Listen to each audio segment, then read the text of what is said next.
It was 1945, and winter still held tight to Europe's broken land. Snow fell in messy clumps over train tracks and torn-up roads, and the air smelled of chilly smoke and unwashed people. Germany was falling apart, not fast, but slow and painful. Cities were smashed and dark.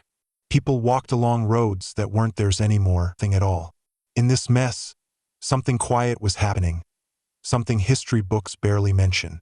Young women in worn-out uniforms, their eyes empty, their bellies hungry, were leaving a war they once thought they helped. Greta Weber never pictured herself as a soldier. She was 22, with hair like straw and rough hands from long hours at a field telephone. When she joined the Luftwaffe as a signals worker in 1943, the recruiter promised safe work for fighting. She'd be a voice in a headset, not a fighter in battle. For a while, the war seemed far away. She worked in an office with buzzing radios and fake coffee smells, giggling with other girls about pilots they'd never meet. But as Germany lost ground and the Allies got closer, their work got wild. Coded messages, desperate calls for help that never came, officers shouting orders that didn't make sense. By April 1945, Greta's group was near Kassel, a town bombed to bits by Allied planes. Nights glowed with far-off fires. Rumors spread faster than orders. Americans were near, the front was breaking, Hitler was hiding in Berlin, be dead. Greta wrote a letter to her mom, unsure if it would ever arrive. A scarf, a photo of her dad in his form, a piece of bread. She told herself things would settle soon. Deep down, she feared they wouldn't. She wasn't alone. Across Germany, many thousands of young women worked as helpers for the weakened Luftwaffe and SS. Some typed or filed papers. Others ran searchlights or anti-aircraft guns. They weren't meant to fight, but war didn't care about rules. As the fronts fell apart, they were caught in retreating groups, left behind by units to protect them. Records say over 500,000 women wore some kind of German military uniforms end. Few thought they'd ever be prisoners of war. The night the Americans arrived, Greta and the other girls were told to burst. They stuffed files into a stove until flames roared and smoke hurt their eyes. Before dawn, the office appeared. No goodbye, no plan, just gone. By morning, American tanks rolled in, engines loud like far-off thunder. Greta stood with her hands up, shaking so much she almost dropped her bag. The other women did the same, crying, some too numb to move. The Americans shouted orders in words most didn't understand. A few older clerks tried to talk but were pushed aside and made to sit in the mud. Greta thought she'd be shot. She'd been told since she was a kid that enemies, Russians, Americans, anyone, wouldn't spare her. Instead, the soldiers searched her fast, ripping the Luftwaffe badge off her collar and tossing it into the snow. One took her bread, sniffed it, then gave it back with an odd look. They grouped the women and pointed to trucks. There was no cruelty but no kindness either, just quick work like moving animals. Greta climbed into a truck and sat with strangers, the engine jerking to life under her. Lotte Adler, a dark-haired typist, sat across from Greta. Lotte joined the army to escape a boring village. She liked the neat uniform and the big. Now she stared at the American soldiers behind them, hands tight on her knees.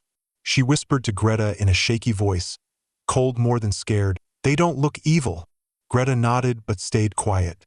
The truck bumped along. They didn't go to a real camp, just a fenced field by a taken airfield.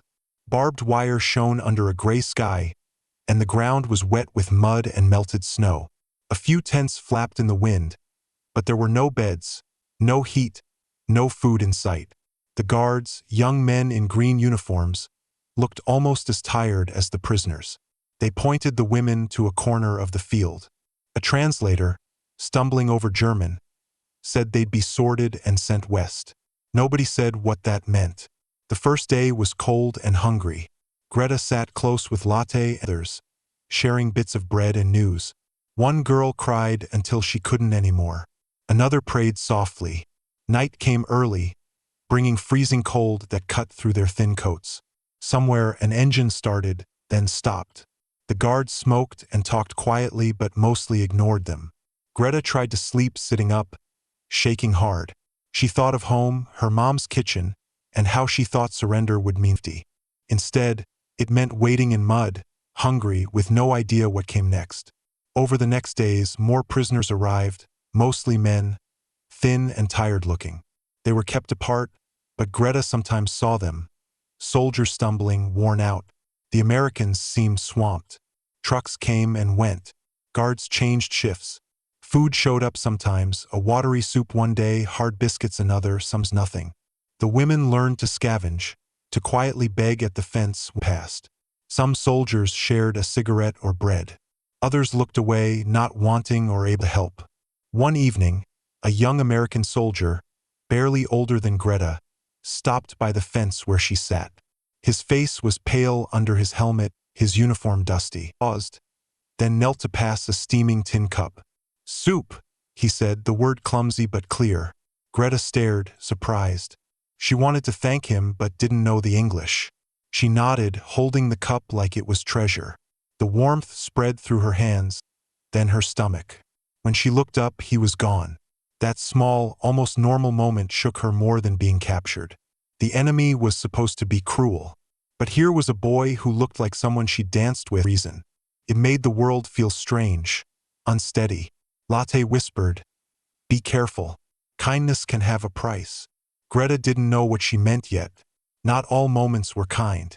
Another guard, big and smiling too much, tossed scraps to the women, labbed for them. His eyes stayed too long. When one girl turned away, annoyed, he spat near her feet. Power was in the air, like a smell you couldn't see but felt. Greta started to understand Latte's warning. By the end of the first week, the women were different. Their neat uniforms were gone. Badges ripped off, hair messy, thin. They talked less, moved slower, learned to watch the guards carefully. Survival meant watching, waiting, adjusting. Some tried to stay unnoticed. Others, bolder ones, looked for favor. A smile here, a shared cigarette there. Nobody said it, but the truth grew heavier. In this place, weak, and hunger was strong. One night, rain hit the camp, turning the ground to sticky mud. Greta lay awake under a wet blanket, teeth chattering, when headlights cut through the field. A jeep stopped near the women's area. Two soldiers got out, one older, likely edge. They spoke fast English. The officer pointed, and a guard walked into the swinging. He looked at faces like picking from a list. His eyes found Greta. She froze as he waved her over. Latte squeezed her hand quick before letting go. Greta stood on shaky legs and followed, mud pulling at her boots. The officer looked her over, said something she didn't understand, then pointed to the jeep, paused. The guard's hand tightened on her arm, firm but not mean. The engine roared. She was driven past the wire, dark. She didn't know where they were going or why. Her heart beat so hard she could barely. The officer didn't look at her. He talked quietly with the driver. The road passed bombed houses, shadows flashing in the headlights. Greta thought of running, but the night and strange land stopped the idea. After a long time, the jeep stopped at a farmhouse post. The officer got out and waved her inside. The air smelled of wet wood and coffee. A small stove hissed. Maps covered the walls, and an American flag hung behind a rough desk. The officer turned to her and said slowly in bad German, "You work, typing, telephone." Greta nodded, surprised she understood. He pointed to a chair and an old typewriter. Papers waited, orders, report. He pointed to himself and, "Captain Miller." Then softer, like an afterthought, "Safe here." The word hit like a rock in water, spreading out. Greta sat, hands shaking as she touched the keys. Hunger hurt her stomach, but the room was warm, and the stove smelled faintly of food. The captain poured a dark into a mug and set it by her. She didn't drink yet. She looked at him, his foreign uniform, the gun on his belt. He met her eyes for a moment, then looked away, already busy with papers. For the first time since surrendering, she felt like she could breathe in. But safety in 1945 was never simple. Behind the warmth was uncertainty, the kind that comes when one person's power controls another's life. Greta knew this as she sat at the typewriter, fingers pausing over keys. The captain didn't say much, but his meaning was clear. Here she'd work, here she'd eat, here she belonged to the winners. Outside, the camp shivered in the cold, not knowing one of its prisoners had stepped into a new kind of trap, one made not of wire survival. Rain turned the camp into a swamp of black mud. By the second week, every step pulled at boots until soles tore, and the smell of wet wool and dirty bodies filled the air. Greta woke each morning from a damp blanket, her back so stiff it felt broken. Across the wire, American guards smoked and shifted, faces tired but dry under raincoats. Hunger was now a beast inside her, chewing slow and cruel. Soup came rarely, a thin gray liquid with bits of potato or nothing. Some days only a biscuit hard enough to breathe. On the worst days there was just hope and ache. Latte tried to keep things together. She spoke softly to younger girls, urging them to share water. Splitting the few cigarettes a kind soldier slipped through vents. "If you stop talking, you stop living," she told Greta one morning, her lips pale and cracked. But even Latte's voice sometimes weakened. After a night of cold rain, she stared across the field with empty eyes and whispered, "I dreamed of bread. Fresh white bread." I woke up crying. The Americans seemed lost in their victory. Trains brought more prisoners daily, mostly men, soldiers who looked like ghosts. Guards got stricter as numbers grew. Food was stretched thin. Supply trucks often passed stopping. There were rules like the Geneva Conventions hanging a post, but reality ignored them. The U.S. Army expected prisoners, but not this many, not thousands giving up at once. Systems broke down. People went hungry. Some died quietly, curled in the mud before dawn. Greta saw her first dead body 3 days after the rain started. A young man, blonde, hands still wrapped around an empty food tin, lay near the fence. Nobody touched him for hours until a guard dragged him away by the shoulders. No ceremony, no words, just gone. The sight hurt Greta deeper than hunger could. Death wasn't far off thunder anymore. It was here, quiet and ordinary. Inside the farmhouse, Greta's world looked different but felt just as shaky. Captain Miller, with his tired eyes and soft voice, gave her a corner by the stove and had her type reports, lists of taken goods, notes on troop moves, endless papers that grew like weeds. The warmth saved her skin, the food, coffee, canned meat, sometimes butter, saved her body. But it came at a cost she couldn't name. She wasn't free. She belonged to this small pocket of order, tied to the captain's silent permission. Miller was a mystery. He was polite but distant, not cruel or warm. Sometimes he tried German words. Good, please eat, but mostly left her alone. Once he asked about her life before. Family? She answered quietly. Mother. He nodded, then went back to his maps. But his eyes lingered when he thought she didn't notice, not with threat, but with a heavy look of one person watching another on the edge. Latte wasn't so lucky. She stayed in the field, her skin thinning over sharp bones. When Greta sneaked her a piece of bread one night, Latte held it like treasure. "You're warm in there," she whispered, envy sharp in her voice before softening to thanks. "Don't forget what it costs." Greta didn't answer. She didn't know the cost yet, but she felt it growing unseen, in the way guards looked at her when she crossed to the wire, in the silence when she entered a room. She was useful now, and usefulness in war was both shield and chain. As days became weeks, survival became a skill. The women learned to trade, a cigarette for bread, a translation for coffee. Some flirted with guards. Others kept eyes down, praying to be invisible. A few disappeared overnight, taken for questioning or work, never returning. Rumors spoke of worse fates, assault, trafficking, Soviet East. Fear was constant, but so was toughness. Greta felt herself change. Hunger sharpened her senses. Danger taught her to read every look, every shift in a soldier's voice. One evening, a jeep stopped fast at the field's edge. An American sergeant jumped out, shouting names from a wrinkled paper. Greta froze when she heard Latte's. Her friend stepped forward, chin up, though shaking. Greta moved without thinking, running to the fence. "Where are you taking her?" she called in broken English. The sergeant ignored her, waving her back. Latte gave Greta one fierce look, then climbed into the... Its lights faded into rain and dark. Greta never saw her again. That night she couldn't sleep. She sat by the farmhouse stove, staring at the typewriter, fingers numb though the room was warm. Miller came in quietly, mug. He paused, looking at her face. "Your friend?" he asked softly. She swallowed and nodded. He hesitated, then said, "Not bad place. Work." His words were clumsy, but his eyes showed he wasn't sure.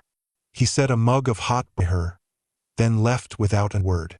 The broth burned her tongue, but she drank, tears falling quietly. She hated him then, hated how easily he could control fates, the gap between his power and her helplessness. But hate mixed with gratitude, with the raw need to live. War tangled everyone's. By mid-May, the camp grew smaller. Trucks took prisoners west to bigger camps in Germany. The women counted days, shared rumors. Greta stayed in the farmhouse, each departure tightening the invisible tie to Mill world. She learned bits about him. He missed Iowa, had taught history before the war. But she never knew why he kept her. Protection, convenience, something lonelier? He never touched her, never threatened. Yet each day, the truth sank deeper. She was safe only because he allowed it. One morning, after a frosty night that left the field sparkling, Miller called her from the typewriter. His face was tired, his voice low. "Today, moving camp," he said. "Many go." Her chest tightened, fearing he meant her too. But he shook his head. "You stay. Work here. Safer." He didn't explain. He didn't need to. The offer or order was both freedom and prison. Greta stepped outside and saw the leaving column. Women and men climbing into trucks, faces blank with tiredness, headed to unknown fates. She stood by the door as engines roared, feeling their eyes on her. Some jealous, some judging. She wanted to run after them, to refuse this strange safety. But hunger and fear kept her still. Safety was a cage she couldn't leave. When the trucks were gone, the camp felt emptier, quieter, but no less tense.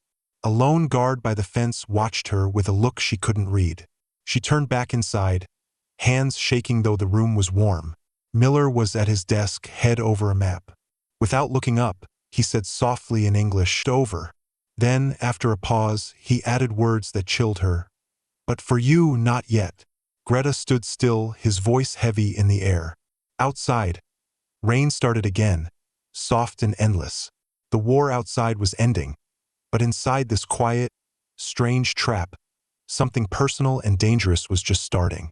Summer came slowly to the ruins, drying mud to cracked dirt and filling the air with smells of warm dust fires. The guns were mostly quiet. News in Allied hand victory. Banners in distant cities cheered peace. But for Greta, peace felt like a word heard through a window, close but untouchable. She was alive, fed, clothed, kept from the brutal chaos fire. But safety wasn't freedom. It was a deal, fragile and unnamed. Captain Miller changed with summer. In May he was tense, alert, a man still in war. By June he seemed slower, wearier. He stopped wearing his gun inside. He smiled more, small, tired smiles. Sometimes he spoke without meaning to. Bits of memory about baseball, a sister in Chicago, the smell of cornfields after rain. Greta listened, answering carefully, her English getting better slowly. He never asked about her war work. She never told. Silence was safer than truth. But silence couldn't hide the strange closeness of being near each other. She typed his reports, got maps, cleaned the stove. He left food where she could find it. Kitchen. At first, she took it with gratitude that burned face. Later, she took it with tired acceptance. The balance was clear. He decided, survived. But in that imbalance was something more, a feeling neither could name. Greta felt it most in quiet hours when the farmhouse was still, except for insect hums and typewriter clicks. She'd look up and find him watching, not cruelly, but with a lonely searching. Sometimes his eyes held the same hunger she felt, not for food, but for connection, a reminder they were still human. That hunger scared her more than hate could. Hate was simple. This wasn't. One evening he asked her to sit, not work. The sun had set behind broken barns, lighting the room in warm bronze. He poured coffee, added real sugar, rare as gold, and slid the cup to her. "You safe here?" he asked slowly. Greta paused, unsure if it was a question or a warning. "Safer than outside," she finally. He nodded, looking away, fingers tapping the table. Then, softly, almost to himself, "War makes strange friends." She thought of Latte, lost to some unknown convoy, of starving faces beyond the fence, of men who once gave orders, now begging for scraps. Strange friends, yes, bitter and tender at once. News came from outside. Other camps were closing. Prisoners were sent to France or walked home. But in this small post, time dragged. Some guards left. Others arrived, loud and restless. One, a tall corporal named Harris, noticed Greta right away. His German was bad but eager. He joked when she passed, offered cigarettes with a grin too big to be safe. Miller said nothing at first, just watched. But one evening, when Harris stayed too long by her desk, Miller's voice cut sharp. "That's enough." Harris laughed it off, hands raised, but Miller's look wasn't funny. After that, Greta understood. She was under Miller's protection, and protection was its own claim. It kept Harris away, kept others from pushing, but it also tied her with chains she couldn't break. The kindness was real, the cage was real, both true at once. Sometimes she wondered what Miller wanted. He never touched her, never forced anything. Yet his gaze lingered, and his gifts, bread, sugar, safety, felt heavy with something unspoken.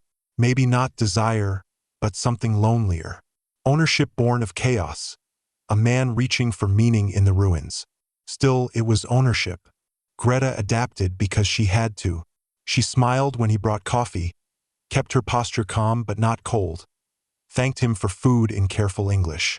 She learned to move in the thin space between gratitude and survival, taking what she needed, getting more. Each day, she walked that tight line, knowing one mistake, defiance, misunderstanding, refusal, could end her fragile safety. Outside, Germany struggled under occupation. Villages burned quietly, revenge. Soviets came from the east, their reputation a terror to every woman in the camp. Refugees moved west in ragged lines, telling of looting, assault, revenge. Even the Americans, meant to keep order, weren't free of chaos. Stories spread of soldiers trading food for favors, desperation turning to exploitation. Greta listened to these rumors like feeling a knife's edge, thankful for Miller's quiet shield even as it scared her. The moment that made it all clear came one hot afternoon. Greta was typing as Miller talked with two new officers. One noticed her, smirked, and said something in English that made her laugh. Miller's shoulders tensed. He answered sharply. The room went quiet, heat and tension mixing in the still air. The officer grinned wider, reached out as if to call her over. Miller stood fast, voice low but deadly. "Not yours." The silence after was heavy. The officer's smile faded. After a moment, he shrugged and turned away, muttering. Talk moved back to plans, but something had changed. Greta kept typing, hands shaking. She felt the invisible claim tighten, protection and ownership twisted together. That night, Miller didn't speak. He poured a drink and stared at the wall lit dark. Greta sat by the stove, unsure whether to thank him or fear him. She did neither. The unspoken hung heavy as could. When she lay on her cot in the corner, sleep wouldn't come. She stared at the ceiling and thought of war's hidden deals. Latte's lost face, Harris's greedy grin, Miller's quiet but firm "not yours." Every choice was about survival, dignity traded for safety, power hidden in kindness. No clear lines remained. Outside, crickets sang in dark fields, a thin, fragile sound against the silence of a world trying to find peace. Inside, Greta saw clearly. She was safe only as long as Miller chose to guard that fragile line, and his choice was its own kind of cage. The next morning, he greeted lightly, as if nothing had changed. But as she sat at the typewriter, feeling his watchful presence, she knew the war might be over, but the fight for who controlled her fate was just beginning. When the last trucks came for the prisoners, the air smelled of warm dust. The sky was a hard blue over a broken country. Greta stood outside the farmhouse, holding her worn bag, now so light it felt empty. The camp's wire was gone. The field where she once shivered was just bare dirt. Victory had turned to paperwork. The U.S. Army was sorting its human prizes, deciding who went where, who mattered, who could go home. Captain Miller walked beside her, slower than usual, hands in his faded uniform pockets. He looked older than in May, though his face had softened with the war's end. "Transport west," he said quietly, his German still rough but better. "You go now." Camp closed. His eyes searched hers for something, relief, thanks, maybe regret. Greta felt none clearly, only a light numbness, like a bird caged too long, suddenly thrown into the sky. She wanted to ask why he kept her, why he protected her, claimed her, but never crossed a line others might have. Was it duty, desire, loneliness? But the words stayed stuck. Some answers weren't safe to say. She nodded instead. "Danke," she said softly. "Thank you." And something else, unnameable, stayed buried. Miller's jaw tightened. For a moment he seemed ready to say more.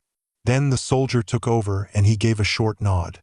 "Safe now," he murmured. "More promise." The trip west was long and odd. Greta rode in a truck with other women, some from camps, some who survived worse. They were thinner, quieter, sharper than the girls who once wore neat uniforms. They spoke in bits, sharing stories that didn't quite fit. Nights of hunger, sudden kindness, betrayals, deals. Lotte's name slipped from Greta's lips once, then fell silent when no one replied. The road passed ruins, burned farms, broken cities, empty-eyed people watching the trucks go by. Germany wasn't a country anymore, just a wound. At a processing station near the Rhine, the women were led into tents. Questions followed: names, units, work for the Nazis. Greta told the truth where she could and stayed quiet where she had to. The officer seemed tired, eager to move people on paper and life. Within days, she was let go. No trial, no punishment, just a stamped paper and permission to go home, though home was uncertain. She left with the clothes she wore and a ration pack in her hands. Her village was half rubble when she got there. Her mother, somehow alive, cried into her shoulder and didn't ask where she'd been. Neighbors stared but said little. In post-war Germany, silence was its own rival. Women who wore uniforms were reminders of shame nobody wanted to face. Greta learned fast to hide her past. She said she worked in communications, caught in the retreat. She didn't mention the mud, the hunger, the wire, or the farmhouse and the man who decided if she starved. Yet his shadow stayed. At night, she dreamed of the typewriter's clatter, the sharp smell of coffee and maps, his voice saying, "Not yours." Sometimes she woke thankful, sometimes with anger so took her. He saved her, yes, but on his terms. He built her safety from his power, and she, starving and scared, accepted it. As months became years, Germany rebuilt, hiding its scars with concrete and forgetting. Greta married a kind who only his own childhood hunger from the war. She had children and smiled at their school parades. But she never forgot that safety could be a cage, that power dressed in kindness could still bind. Decades later, when people asked about women in Hitler's war, when historians dug through old diaries and records, Greta stayed quiet. She burned the one letter she wrote to Miller but never sent. She didn't want pity or judgment. She wanted to own her story, even if only in corners. Still, sometimes at night, she saw the day she left the house. The sun was harsh, casting hard shadows. Miller stood with hands in his pockets, silent as the truck engine started. Their eyes met for one brief, open moment, heavy with what war power, survival, something like care, and nothing like freedom. Then the truck moved, and the moment was lost in dust. Greta never saw him again. She didn't know if he went home whole, if he ever told anyone about the girl who typed his reports in a tongue. She only knew their quiet exchange marked her deeper than hunger or fear. It taught her the hardest truth. Wars don't end neatly. They leave debts and deals, invisible chains forged in mercy's name. On the night Berlin's rubble grew strong, and children laughed in new squares, Greta sat by her window, older now, light spill where darkness once ruled. She thought of whispered promises and silent claims that live. She thought of how power wears. cruel, kind, protective, possessive, and saw clearly that surrendering. But that surrender was hers to remember long after the world pretended all was clean. In that quiet, with the war long gone and life rebuilt, she knew one final truth. Freedom isn't just the absence of wire. Sometimes, it's the courage to remember who once held the key.